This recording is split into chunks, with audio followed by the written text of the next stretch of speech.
Again, welcome to Sinai Temple for this very special evening, the 2-year anniversary of the Abraham Accords with the Honorable Jason Greenblatt. So, thank you for being here, and you just mentioned to me before a beautiful thing. You said if your tefillin could write a book, they would tell you this.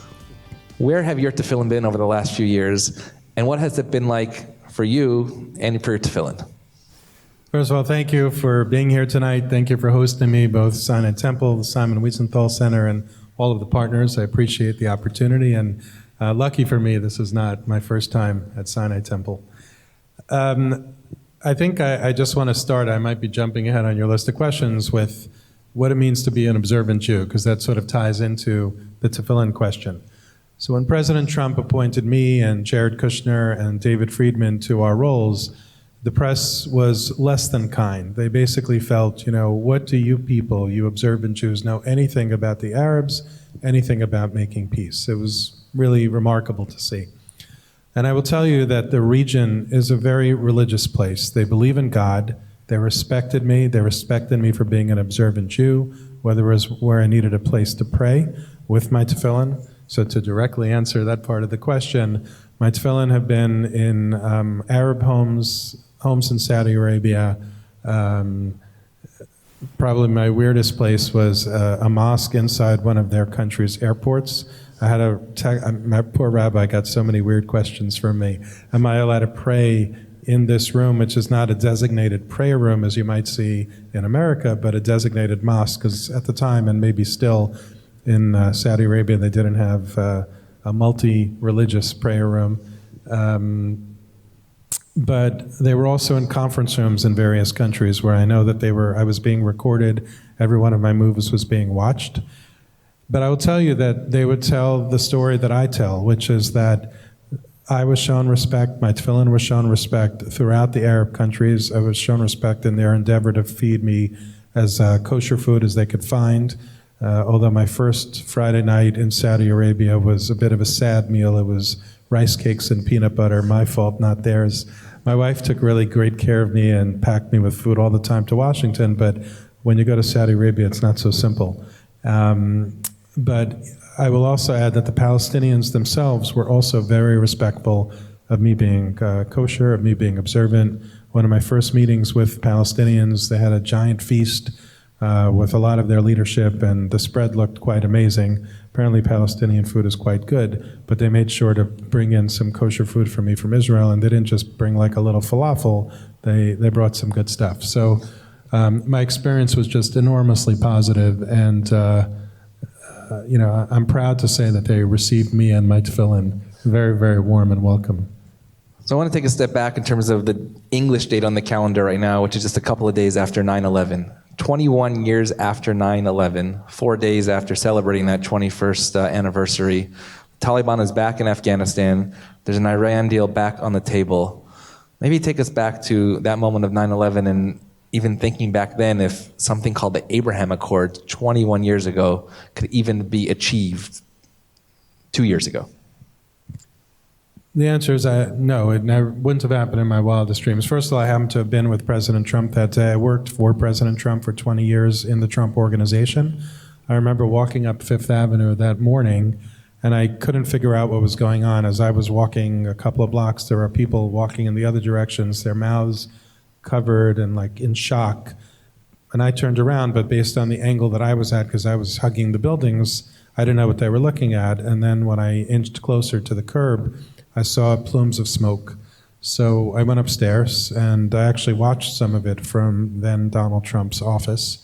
And we were frightened. Nobody knew what to expect. And the world has only become, that was a terrible tragedy, but the world has become far more complicated, far more dangerous.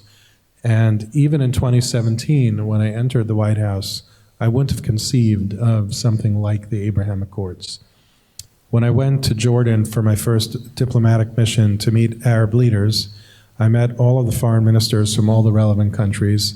And I remember thinking, how is it possible to have these meetings with these foreign ministers and even some of the leaders and leaving the room thinking that I agreed on virtually 90% of what they said. And these are people that when I used to read the newspapers, whether it was because of 9/11 or anything else, that I used to think were enemies of America, enemies of Israel, enemies of Jews. So much has happened, so many positive things has happened, and we're living in truly historical times. And so what are some of those things that of the 90% that you agreed on? I think they tried to be as open and as honest with us once they realized that we were sincere about trying to resolve the long-standing, some say insolvable, I don't believe that, maybe not solvable at the moment, Israeli-Palestinian conflict. And we started to begin to see these green shoots of what we had heard whispers of, which is that we might have reached a time where the Arabs, some of the Arabs, were interested in taking a relationship that was under the table with Israel and bringing it to the surface, and perhaps having some sort of diplomatic relationship. Not the kind of diplomatic relationships that you just heard from the Consul General. We didn't dream that big. We just thought that something would happen. And when I think back to some of the things that I tried to do in 2017 that seemed so big, or even in 2018, we had a conference in Bahrain, an economic conference that Jared Kushner had organized to show the Palestinians that if we achieve peace, what they could look forward to. And we were thrilled that we got Israeli press into Bahrain. We were so excited that we went to the shul in Manama. I didn't even know there was a shul. I was eating dinner and an Israeli journalist says, "Hey Jason, do you want to join a minyan tomorrow morning?" I said, "Where? In the hotel?" "No, there's a shul." Another tefillin story, I suppose. I remember calling the Emiratis. The Israelis asked me to call the Emiratis to see if they could participate in the World Expo. They had already been talking for a long time, but somehow the conversation got stuck, I think over some security concerns. And I called an Emirati diplomat, and it wasn't even a question. It's not like I had to twist his arm. He said, of course, we're definitely doing it with them. We just have to solve a couple of things. It's definitely happening. And each one of those just seemed so giant at the time. But now, when you see what's happening with trade, with relationships, with delegations visiting, if you haven't seen the video that the Consul General mentioned about Sheikh Abdullah, the foreign minister, visiting Yad Vashem, spending time with President Herzog, watch it. It's a beautiful, beautiful thing. It's something to behold. There was a Chabad rabbi who got married this week in Abu Dhabi. Watch the video. You'll see Emiratis and Chabadniks dancing. None of that I would have thought of in 2017. I would have thought possible, and certainly not 20 years ago. So when you were here last a couple of years ago, it was in Barad Hall, and I remember you sat on the stage with Rabbi Wolpe, and you had a white binder that you basically read from, and it was the Peace to Prosperity Plan. Now, the Peace to Prosperity Plan was for the Palestinians, but tonight we're talking about the Abraham Accords. What was that shift in that moment? Then you said, you know what, that first part maybe is not going to work, but changing that model from the inside out, meaning there can only be Arab peace when we fix the Palestinian-Israeli conflict, instead of saying, you know what, let's work on the outside and maybe the Palestinian-Israeli conflict will be worked on from there. What was that shift, or what was that moment then you realized you can go outside in? Well, we never gave up on the Palestinians. They gave up on us.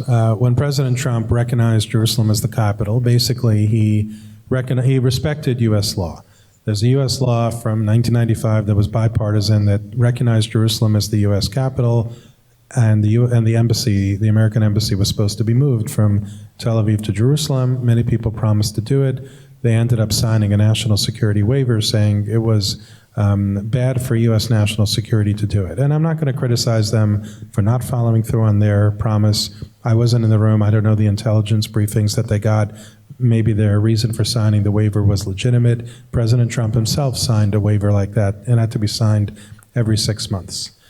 But what happened was, after that announcement, the Palestinian leadership, let me just digress for a minute. When I say Palestinian leadership, it's important for everyone to understand there's two Palestinian leaderships. There's the leadership in Ramallah, run by President Abbas, Mahmoud Abbas, and then there are the terrorist, murderous thugs who vowed to destroy the Jewish state of Israel in Gaza, funded by Iran, controlled by Iran, nothing more than Iranian puppets. The Gaza Palestinians, there are about 2 million of them, have no real connection to Ramallah. Many of them are good people. They're trapped in a situation that is tragic. Really, all Palestinian lives have been hijacked, but the ones in Gaza have been hijacked worse than others. So the Palestinian leadership in Ramallah had said, because President Trump did that, there's no peace, we're not dealing with President Trump or his team, and they walked away. Of course, understand we're not the first administration they walked away from. They walked away from every administration prior to us. At the time, I thought, maybe 6 months or a year later they would come back. They didn't come back through the end of the Trump administration, but that was turning point one. Throughout 2018, as I continued to work, I would get lots of people coming into my office in the White House purporting to be bringing messages from the Palestinian leadership in Ramallah saying, figure out a way that you could bring us back to the table. Now, I have to tell you, I don't know that these were legitimate messages from President Abbas, or they were well-meaning people who were trying to put, this process back together. It doesn't really matter. The questions that they would say, or the suggestions that they had was, you need to pay President Abbas something so he could come back to the table. So how about, for example, yes, President Trump recognized Jerusalem, but he didn't move the embassy yet, because he recognized it in December of 2017. He moved it in May of 2018. So in the interim time, they would say, even though he said he'd move it, don't move it. Nobody's going to pay attention. People say all sorts of things, and that will give President Abbas the ability to come back to the table. I said to that suggestion, he promised it, he meant it, it's the right thing to do, it's U.S. law, we don't operate like that. Then they came up with other ideas, such as reopening the U.S. Palestinian mission in Washington, which we had to close about a month before because President Abbas had threatened to bring Israel to the International Criminal Court. Under U.S. law, that triggered the requirement to close their mission in Washington. I said, it doesn't matter. You don't have to respect U.S. law. President Trump is like a king. He could do whatever he wants. I had to set them straight and say that's not, we respect U.S. law. This is the law. If you guys come back to the table and you want to negotiate a peace agreement in good faith, the U.S. law allows us to reopen it. But unless you do that, I can't help you. But I said the most important thing, you could tell President Abbas, the most important thing is that the expression they use is give him a ladder to climb down the tree that he climbed down. That's a very diplomatic expression. I said the ladder to climb down the tree is to make the lives of Palestinians better. He has a historic opportunity with the unique situation going on, including among the Arabs, to actually find a solution to this conflict. We were rebuffed. But we continued to develop the plan, and the peace plan ultimately morphed into a very large document that was released in January 2020. And they had in attendance the Oman ambassador, the UAE ambassador, and the Bahrain ambassador. It was recognized not only with positive remarks from those countries, but even a country like Saudi Arabia had pretty positive remarks. And at that point, it wasn't the first inkling, but it was now those green shoots really started to grow a little bit more. And we realized more and more that the Palestinians no longer had a veto card over peace between Israel and its Arab neighbors. We didn't know if anything was really going to happen. It's one of those things, you put the puzzle together, and you're missing those last few pieces, and then you find them, and slowly but surely, that last piece clicks into place. But we kept working that way, and all the while the Palestinians were saying we were wasting our time, and we said, we're here to do our job, we're going to continue working, and we're going to see what happens. And by the way, we're not leaving you behind. You want to come back into the room? You're more than welcome, and we're going to fit you into this process if we can. But if you don't want to be part of the room, and if you want to keep saying these things like, we hope the peace plan is born dead, that's almost an exact quote from the Palestinian Prime Minister, that's your prerogative. So I want to ask one more question based on what you said about the Palestinian leadership, and then something that was asked before about the, not divide, but perhaps the separation between the Palestinian leadership and these beautiful people that you've spoken to on the ground. And I can confirm what you said, because in December 2019, I was a mentor on the AIPAC LaFell Fellowship with future rabbis. We went to Ramallah, we met Saeb Erekat, and when he wouldn't talk to you, I guess he was talking to rabbis in Ramallah. And he said exactly what you said, that we're not talking to them. But who then do you see in the next, 5 years? Obviously Saeb Erekat has passed away, but who do you see coming up that can take that ladder and come back to the tree. So again, putting aside Gaza, because that's a different question, in Ramallah, it's very hard to predict. In fact, I would say you may have a different assessment from the Israel intelligence side, but I would say... That'll be off the air. I would say that when President Abbas leaves the scene, retires, however it happens, I think we're not in for an easy transition. I think there's a lot of people vying for that space. I don't think there's a clear leader. But I want to compare and contrast, let's say, Saeb Erekat, who you mentioned, and the many young Palestinians that I encountered, both from Gaza and from the West Bank. And my preferred term for the West Bank is Judea and Samaria, because that's the true historical term. It's the heartland of where Judaism really started. Many people know it as the West Bank. What is a false label, and I just want to point that out, is occupied Palestinian territory. It's not a term that should be used because it suggests that Israel is a usurper of land that once belonged to a Palestinian sovereign entity, which is actually not correct.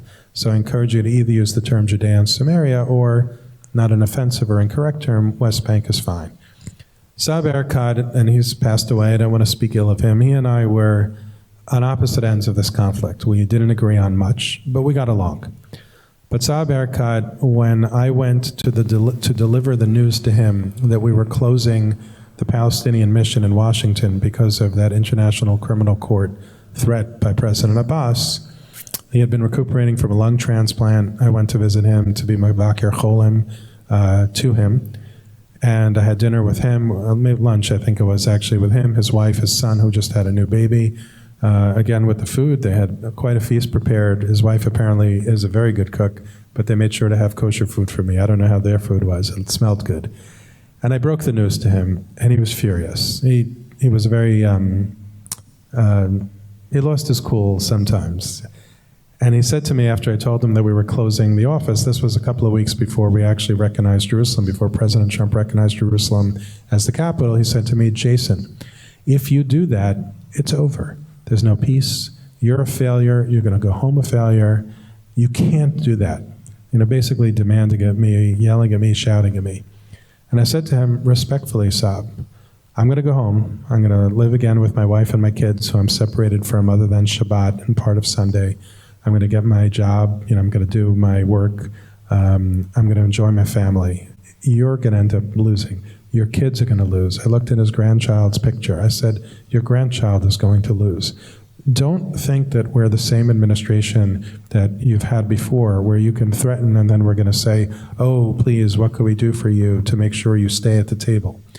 Our goal is to keep you at the table to make a realistic peace, a peace that's implementable, a peace that will be good for Israel and good for the Palestinians.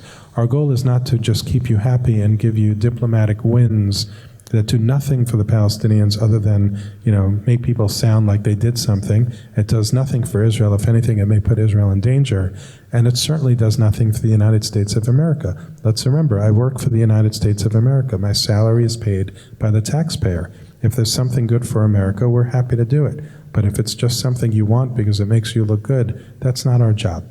He wasn't exactly pleased to hear that. I want to compare that to the young Palestinians. Most of the young Palestinians that I met, as much as they're in favor of many of the talking points that the Palestinians have asked for, many of which you've heard of, what they call a two-state solution. Maybe you'll ask me about that later. I want to address that later.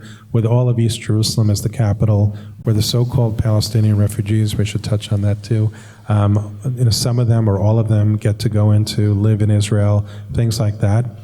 They don't speak like that.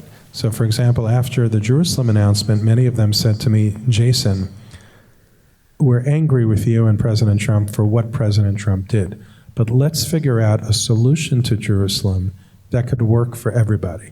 That's very different than Saeb Erekat and others saying all of East Jerusalem, including what we believe where the two temples stood, the Temple Mount, including the Western Wall, would come under the auspices of a Palestinian state. So I believe there's a dichotomy between the view of many young Palestinians and what the Palestinian leadership, who controls all of them, believe. I don't have a scientific poll. I can't tell you what percentage of Palestinians think like that, but I could tell you that I had experienced many positive meetings with so many Palestinians who are rational, who are reasonable, who want better lives for their families, but who are completely out of control and powerless, really, to do something about it. And so then let's leave Israel for a moment, because the thought was, outside of Israel, they're not going to talk to us, meaning U.S., Israel, until you solve that inside. What then was the thought when you're talking to UAE and Qatar and Bahrain and Saudi Arabia? Maybe you can first address Trump's visit to Saudi Arabia, how transformative or historic that was, that what he said there allowed people in those countries to realize this is actually good for us. So if there was one initial turning point that eventually coalesced into the Abraham Accords, I would say it was that trip in May of 2017, President Trump's trip to Saudi Arabia, followed by Israel and then the Vatican. But it was really the trip to Saudi Arabia, where he spoke in front of, I think, 50 or so Muslim and Arab leaders. I remember getting a copy of his speech because part of my job was passing on everything relating to Israel and the Palestinians and many of the Arab countries. And I remember reading it and seeing the word Israel in that speech multiple times. And I thought, that's, again, it seemed amazing then. Now it seems so nothing, right? I'm just seeing how he spoke about Israel. And I gave back the speech to the speechwriter. I said, it's perfect. I have nothing to say. The fact that you mentioned Israel so many times, the fact that President Trump is going to say that is fantastic. And I remember being in the room. It was a huge, beautiful room in a conference center in Riyadh. But I remember looking around the room every time President Trump mentioned the word at the leaders, and there was no problem. And when we met with the leadership, whether it was those meetings I had in Jordan or each meeting after that, with the leaders of each of these countries, with their ambassadors, with their foreign ministers, you know, at the beginning, and I'm exaggerating a little bit, but at the beginning of these meetings, they would say, Israel, Israel. But after 2 or 3 meetings, open, honest dialogue, they understood that we were goal-oriented people. They understood we worked for a president who meant business. They understood, I mean, we made it very clear to them. America has a lot of issues. The White House has a lot of things to do. If you're going to work with us, we're delighted to work with you. We want to stand with you. You're important allies, which were a lot of the themes in President Trump's message. If you don't want to work with us, that's okay too. We're still going to be allies. We'll still work with you on the issues of the day, your security, our security, anti-terrorism. None of that goes away. We weren't threatening them. But we were clear. We don't want to waste time speaking like diplomats and not getting anywhere. So again, I'm going to exaggerate for effect, but many times diplomatic meetings, no disrespect to a diplomat, many times at diplomatic meetings, you know, you sit down and you're like, oh, hi, you're so handsome. Oh, no, you're so handsome. Oh, nice tie. How's the weather? A lot of meetings start out that way. We had maybe one set of those meetings, and then it was really down to business. We were clear. Please tell us what you think. We pushed back, I mean, me in particular, because one of my biggest jobs was meeting the leadership there. So if somebody would say to me, I'm sure many of you have heard this in the past, you know, Jason, the Israeli-Palestinian conflict is the core conflict of the region. So I'd hear that from many of them, and I'd say, no, it's not. They'd be like, what? I said, why do you say that? Do you think that if you solve the Israeli-Palestinian conflict, you're going to solve the tragedy of Syria or the tragedy of Yemen? Do you think you're going to resolve terrorism? Do you think the disaster that's Lebanon is going to be fixed? Of course not. Stop saying that. And they take a step back, and I say, okay, you're right. And I would press them, and I would say, by the way, why do you say that? And there was only one foreign minister, I can't say which, who actually gave me a fair answer. I mean, it's still wrong, and he knows it's wrong to say, but the answer at least had some semblance of logic. And the logic was, if the Israeli-Palestinian conflict is resolved, it will reduce the tension in the region, a region that's so tense, has always been tense. To have one less flame burning is better for everybody. I said, okay, thank you. Honest answer. I appreciate it. I understand it.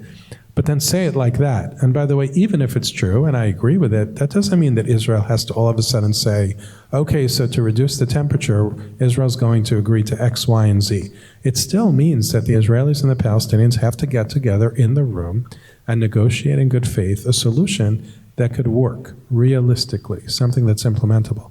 But just because you want to reduce the temperature, that's not Israel's obligation. And again, you know, just to sort of close out the answer to this question, they were also goal-oriented people. They were interested in solutions. They respected when we pushed back, because we pushed back not only respectfully, but clearly and logically, and they're very logical people. So we're in Southern California, we're going to raise the temperature, not cool the temperature. And I wish we had a smart board. We're just going to go around the Middle East, and we're going to go to Iran now. Because as somebody asked also earlier to you, was this sort of a friendly deal because the friend of our enemies is our friend? Or did these countries really believe that Israel had not just an interest, but they could get something out of that as well? And in fact, our sixth graders asked the Honorable Jason Greenblatt today, what did the countries want from Israel, right? Which side was everybody on, and what did they want from each other? So where does Iran fit into this, number one, 2 years ago? And actually, where does it fit in today when we don't know if tomorrow there will be a deal or not? I'm just going to give a plug to the middle school, by the way, here. I was so impressed. Like, for those of you that have kids or grandkids here, kol hakavod. Amazing, amazing kids, polite, amazingly polite, very inquisitive, very smart questions. The Iran deal, no doubt, had a major impact. When we went into the region, without exception, every one of them felt that they had been abandoned by the Obama administration because of the Iran deal. Not just Israel. Israel may have been the most vocal about it, but every one of them understand that the Iran deal put them in the crosshairs. Let's be clear. The Iran deal does three things. One, it gives Iran an absolute path to create nuclear weapons. It didn't end it, and no matter how many times we say those words that we promise Iran will have never have a nuclear weapon, those are promises, and promises are often not kept, either because they're not real or because they can't be kept. I mean, if you look at what's happening with Ukraine, you realize that the world is a dangerous place, and sometimes we want to help, and sometimes we could only help a certain amount. I think President Biden, when he's giving the weapons to Ukraine, recognizes that Americans don't want boots on the ground in Ukraine. So the reality is, we don't know if we could keep the promise of Iran not having a nuclear weapon. Israel knows that. Saudi Arabia knows that. All the countries know that. So they felt totally in danger of a nuclear weapon. By the way, the Palestinians don't focus on it, but if, God forbid, there's a nuclear weapon threat against Israel, who do you think is right next to Israel? The Palestinians, including Hamas, their puppets. The second thing is, it gave Iran a fortune of money, and it would give Iran, again, a fortune of money. And what do they do with that money? They use it to fund their proxies, Hezbollah in Lebanon, Hamas and Palestinian Islamic Jihad in Gaza, the Houthi terrorists in Yemen. I'm probably one of the few people on the planet who could say that I was in the line of fire, missile fire, in Tel Aviv and Riyadh. I was in a restaurant in the Israeli Towers when Israel was attacked in May of last year, and I was on a runway in Riyadh in the airport with my son when we were going to take off for Jeddah, and we were told we had to get off the plane because the Riyadh airport was under attack. Imagine if LAX was under attack, how you would feel. So the region understands the threat that is Iran, the Iranian regime, I should say. The region understands that the Iranian deal is a danger to them, and it was a helpful fact. It's not that the enemy of my enemy is my friend, but rather it allowed everybody to finally recognize that they were in the same boat together, every one of those countries. I don't think I used this expression here, I used it earlier tonight. The Abraham Accords have many parents and grandparents. Somebody joked with me that really President Obama is one of those parents. And the answer is a little bit, unwittingly so, but I think because he created the JCPOA, he actually brought the region to think in a different way, to realize that they are stronger together. The Consul General mentioned the security architecture. The ambassador from Bahrain was at the Jerusalem Post conference. I wasn't there, I was in Miami, but I heard, or it was reported, that he spoke about a military security cooperation agreement or a missile security cooperation agreement, I can't remember, to protect the countries themselves. They understand the value. I want to talk about two words that actually also deals with Iran, and it's anti-Semitism and anti-Zionism. Because of course you hear from the Iranian regime that no, they're not anti-Semitic, they're just against the Zionist regime. And it seems like these countries now with the Abraham Accords, bringing, let's say, the word Zionism to them actually has relieved the pressure or lowered the temperature of anti-Semitism. Can you talk about that in terms of walking around these Arab countries as not even an observant Jew, but just as a Western, as an American, and do those two theories correlate together? I never detected this notion of anti-Zionism. Like, they are not, those that we interacted with, which were the leaders, as well as so many Qataris, Emiratis, Saudis, Bahrainis. I didn't deal with Kuwait really. Omanis, yes. I never detected any kind of hatred of Israel. So yes, they're very pro-Palestinian. And yes, many of them could be angry at Israel for how they perceive, wrongly in my view, wrongly factually I believe, how Israel may treat Palestinians. But I think they all recognize at this point, Israel is here to stay. Israel is a very important part of the region. And they're all better off for it.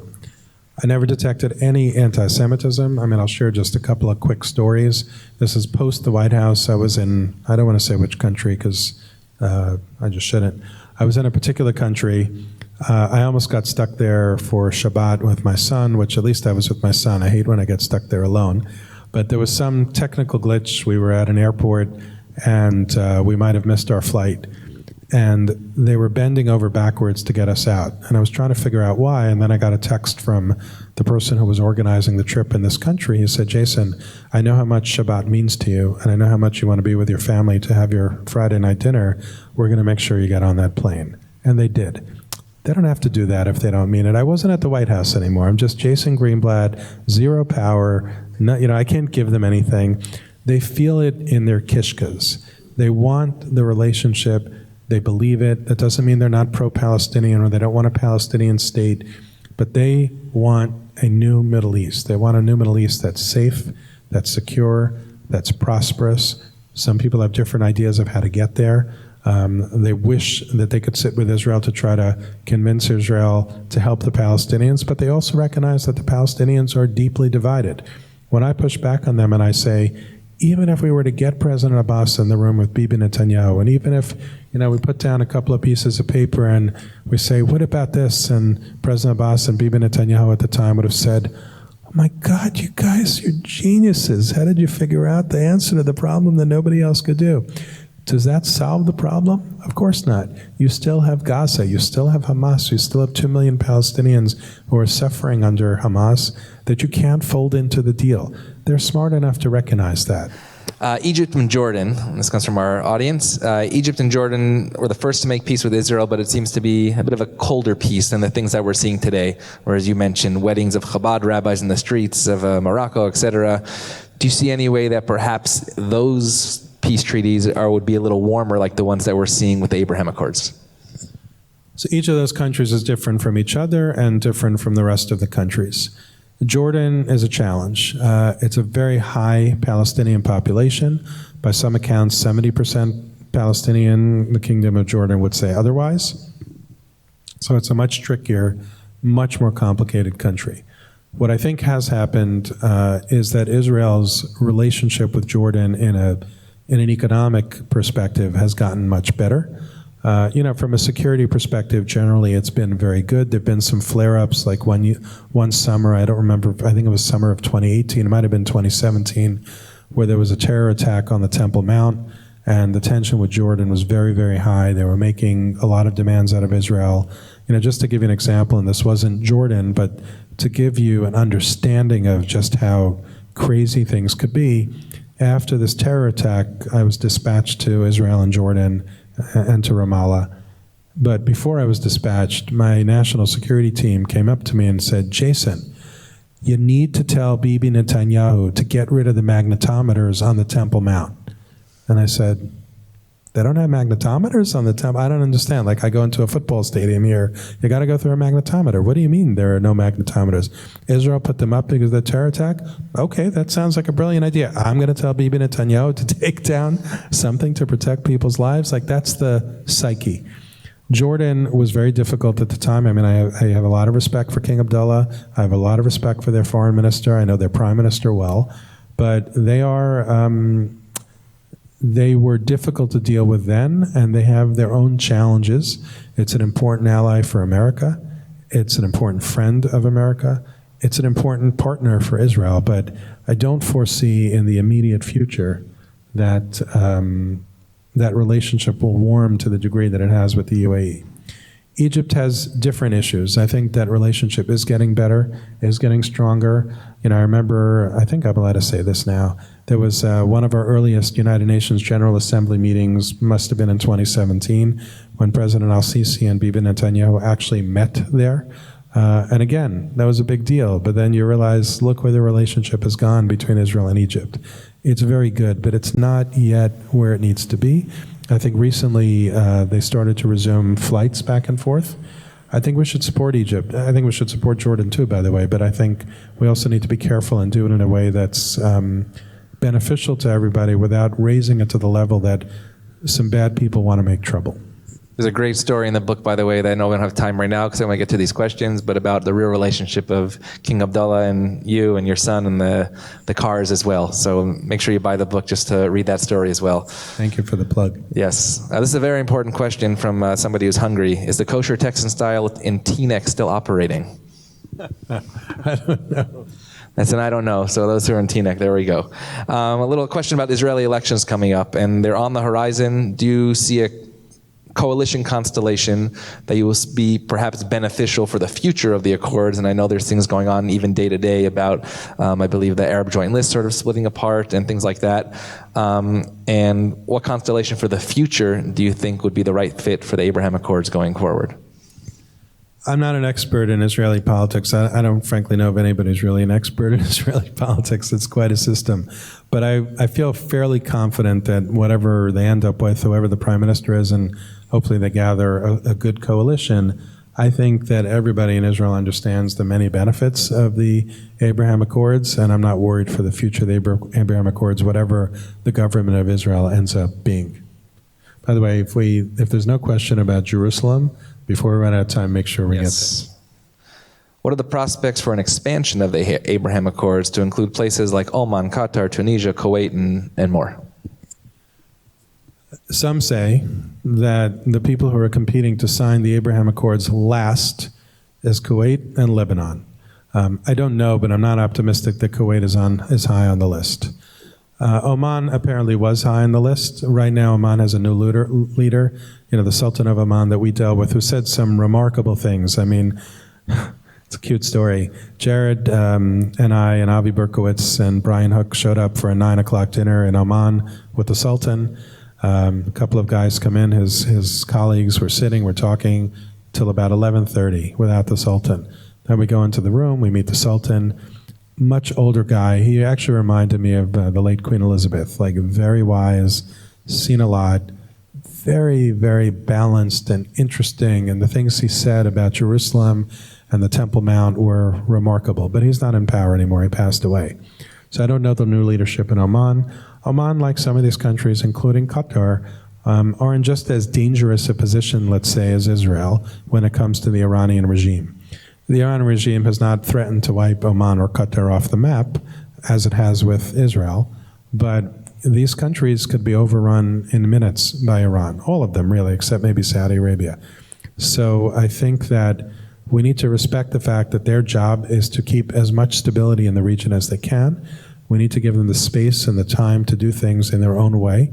The question I get the most, that wasn't on the list, but I want to address it, is Saudi Arabia. People say, when is Saudi signing, when is Saudi signing? I would like to reformulate that for you if you have these conversations. Let's recognize the many things Saudi Arabia has done. I don't want to say to support the Abraham Accords, because I don't know that they've taken the official position that they do. They might have. But when President Trump released the Israeli-Palestinian peace plan in January of 2020, Saudi Arabia issued quite a good statement about it. You should read it. It's really a good statement.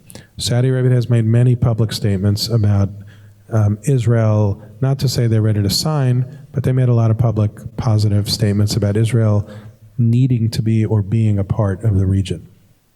When the Abraham Accords were signed, Saudi Arabia opened up air corridors between Israel and Bahrain and Israel and the UAE. And about 7, 8, 9 weeks ago, Saudi Arabia opened up their airspace to all flights, including those for Israel. It's a big deal. They have a lot on their plate. They're in danger, just like Israel. They're building all these amazing new projects. They have a laundry list of things to get done in terms of changing their society. The Abraham Accords and Israel are on that list. Where they are on the list, depending on the week, it could vary. But I would say we should encourage them and thank them for when they do these positive things rather than focus on when are they actually going to sign the Abraham Accords. And that goes to the next question. Somebody said they celebrated Pesach in Dubai last year, and is it 2024 L'Shana Haba'a B'Riyadh Habnuya, next year in Riyadh? As our Arab cousins say, inshallah. And there we go. Are Jews of Iran in danger? I don't know the answer. I don't know the Iran file as well as I should. I have heard there's a relatively quiet, active community. I think they're doing as best as they can. I don't know if they're in danger or not. Okay, lots of questions about the Iran nuclear deal. What are you doing now to further the Abraham Accords outside of the government? And for the your crystal ball, what do you say about Iran's quest for a nuclear bomb? And if that is the case, the question was, what do you see Israel perhaps doing? Maybe we're asking the wrong person, but... In terms of what I'm doing now, I basically connect Israeli and American companies with countries and companies in the Arab world. The Arab world, in my opinion, is deeply misunderstood by America. Israel is often misunderstood by America, except those who support Israel. So I spend a lot of time making those connections. Israelis also often don't understand the Arab countries. You know, at the beginning of the Abraham Accords, no disrespect to our Israeli friend in the front row, but a lot of the Israelis were, you know, they thought that the ATM, you know, the ATM was open, right? Emirates were just going to pour tons and tons and tons of cash into every Israeli startup, even those that didn't make any sense. I think people have figured out that the Emiratis are just as smart as the Israelis, and they do want to invest in Israel, and they want to have a relationship with Israel, but they're going to be smart investors. They're not just going to be throwing all of their wealth into Israel unless it makes a lot of sense with particular companies and people they could trust. The psychology is a bit different. Israelis are ready to sign a deal on a napkin yesterday, and the Arabs have a much more thoughtful, long process approach to trying to get to know the people, and I respect that. So a lot of what I do is bridging those gaps, explaining the cultural differences, and building that sort of Middle East 2.0.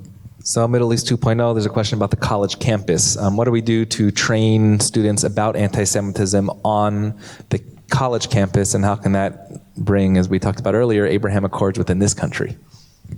So I think all of us, right, somehow we haven't done our job. I have now I have 6 kids, 2 sons-in-law, so 8 kids, of which 4 or 5 are post-college. 1 is in college. And thankfully, they've gone to places like Yeshiva University, NYU Stern, Churro, so they have not faced any issues.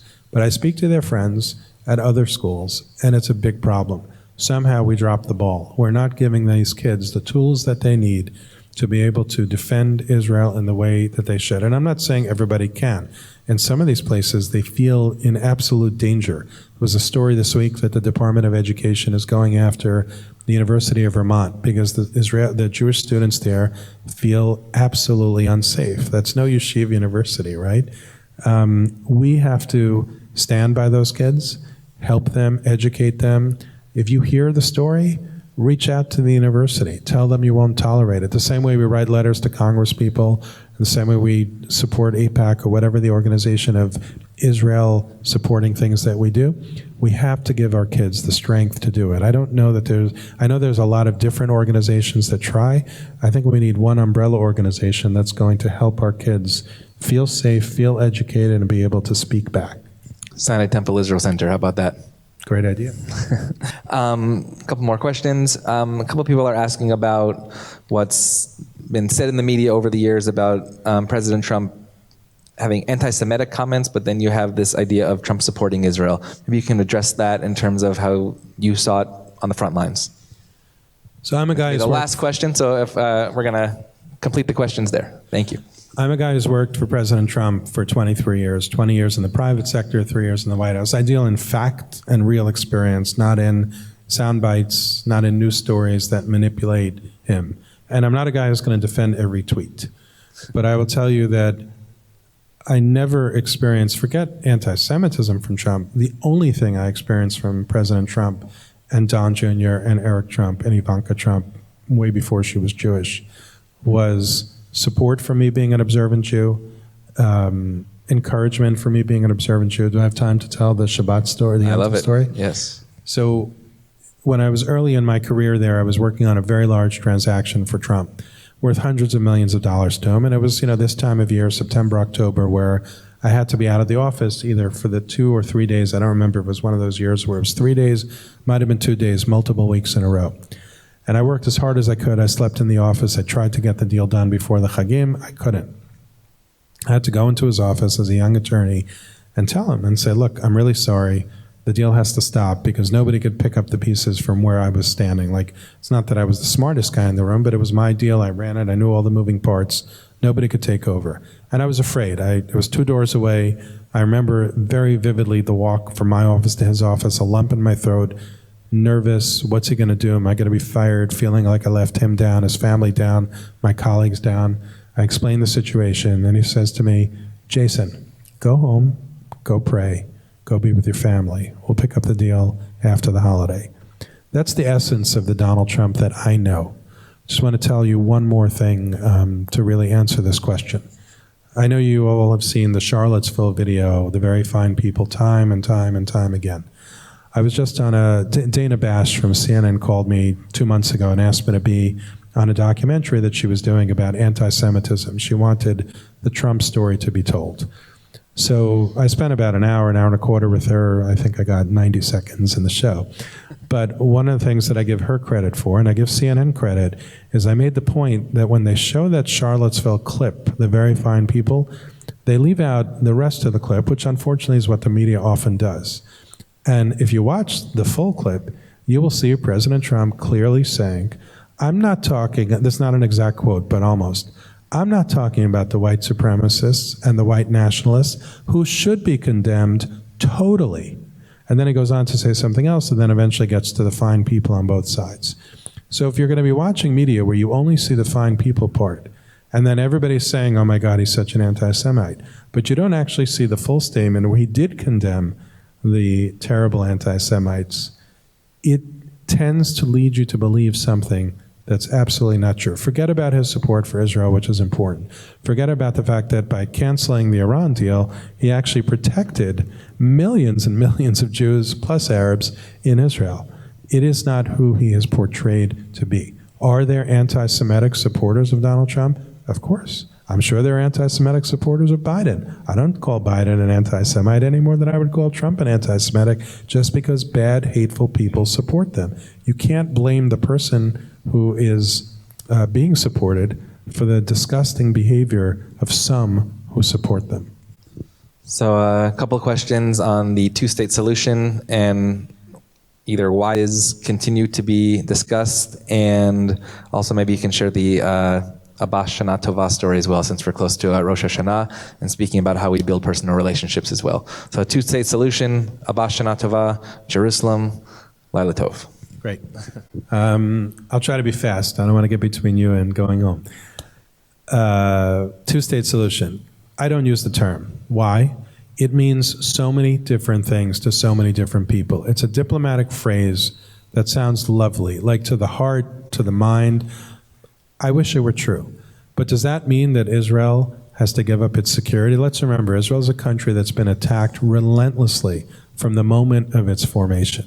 So if you're telling me that to give the Palestinians peace, Israel has to uproot every Jewish person in Judea and Samaria, every one of those cities and towns and neighborhoods, which, by the way, another vocabulary change, instead of using the word settlements, which has become a pejorative term to suggest that Israel actually stole land from the Palestinians as opposed to its land that is disputed and claimed by two sides, let's call them what they are, cities, towns, and neighborhoods. But if you're telling me that Israel has to uproot everybody there because a Palestinian state shouldn't have a single Jew living there, and that Israel has to hope and pray that, let's remember, the two-state solution includes a demilitarized Palestinian state. Well, in theory, when Israel withdrew from Gaza, Gaza was demilitarized. And what's happened? Do you know the amount of rockets that Hamas has? And they keep having, they keep building. They're incredibly skilled at building these missiles, right?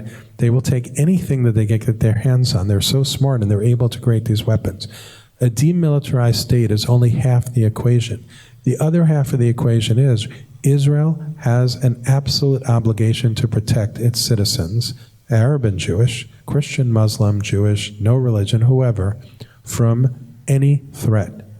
And therefore, a two-state solution without the details, and we produced a pretty detailed plan, 60 plus pages, sometimes 80 depending on the font that you printed in, it showed the right way to get to something like that. I'm not saying it was perfect. I'm not saying the Israelis were all happy. They weren't. I'm not saying the Palestinians weren't happy. Many weren't, most perhaps.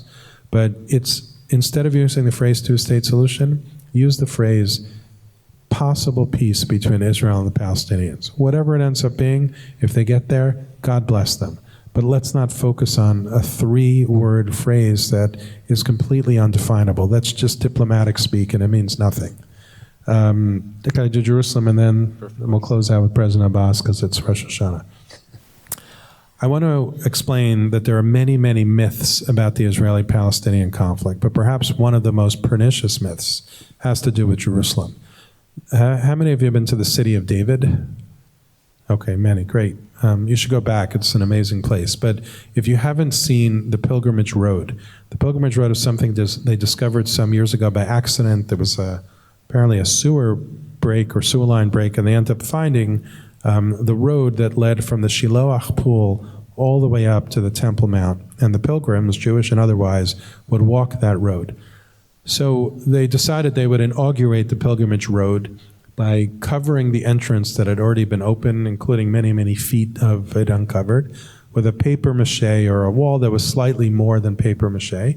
And they gave us all sledgehammers, which is probably where David Friedman got the name of his book.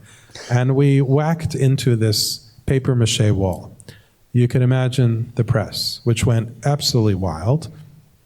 They were printing pictures of David Friedman and I. David is a friend of mine, he was the ambassador. With the flash photography happened to make our eyes red, so it was particularly really good, like we were these devils. And the headlines are more or less saying, Greenblatt and Friedman destroying Arab homes in Silwan. Silwan is the Arab neighborhood adjacent to the city of David. It's not even under the city of David. We weren't near Silwan. We weren't knocking into any walls or homes or infrastructure, and it was a paper mache-ish kind of wall.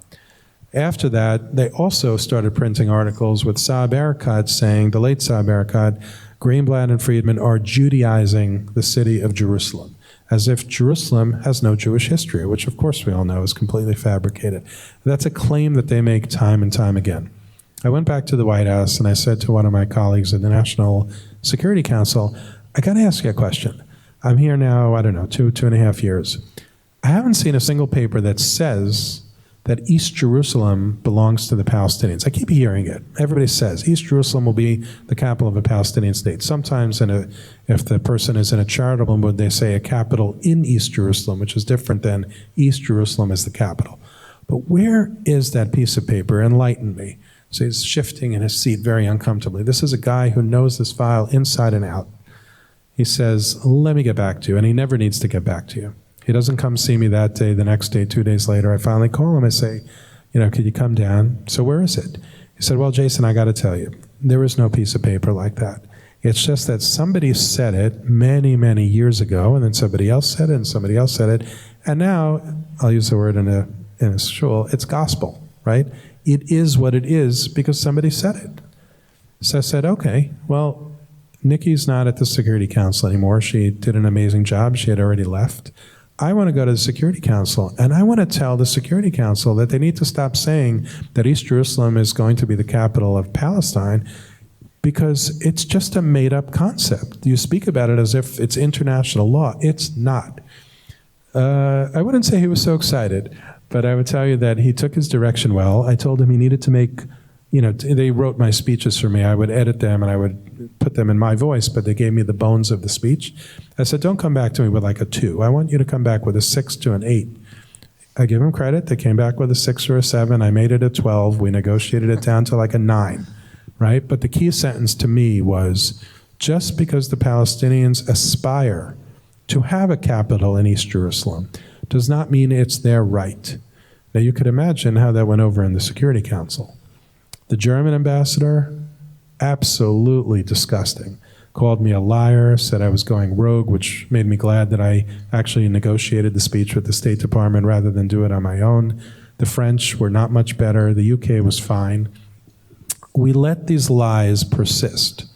And eventually, if you talk about college campuses, so you have people saying these things that just aren't true. That's my Jerusalem story. I know we're almost out of time. I'm going to tell you one last thing about President Abbas.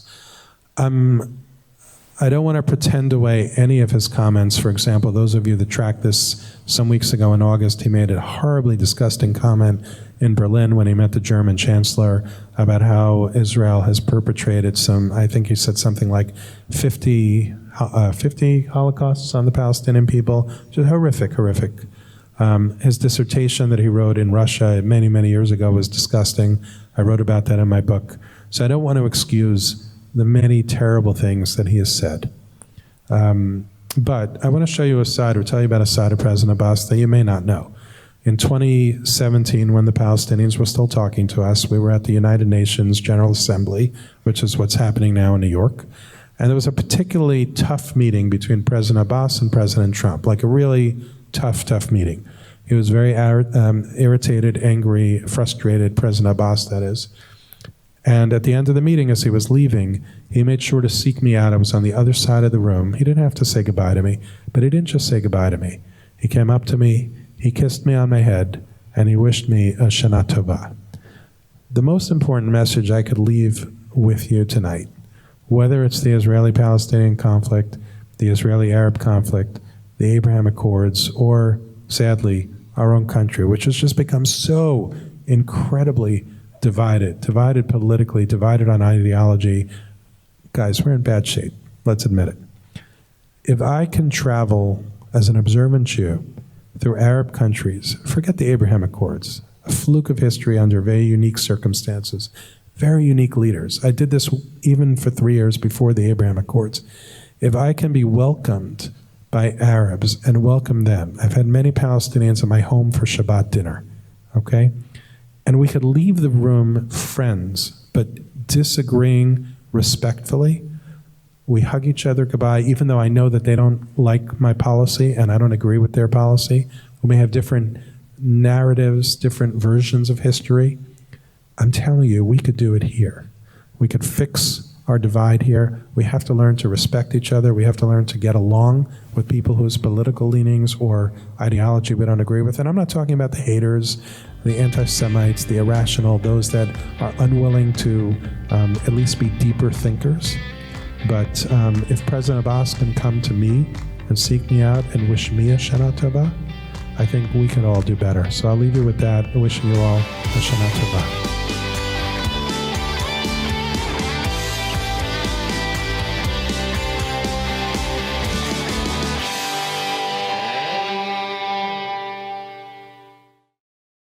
We would be pleased to send a complimentary DVD of this program to anyone who wishes to support JBS with a tax-deductible gift of $36, double high or more.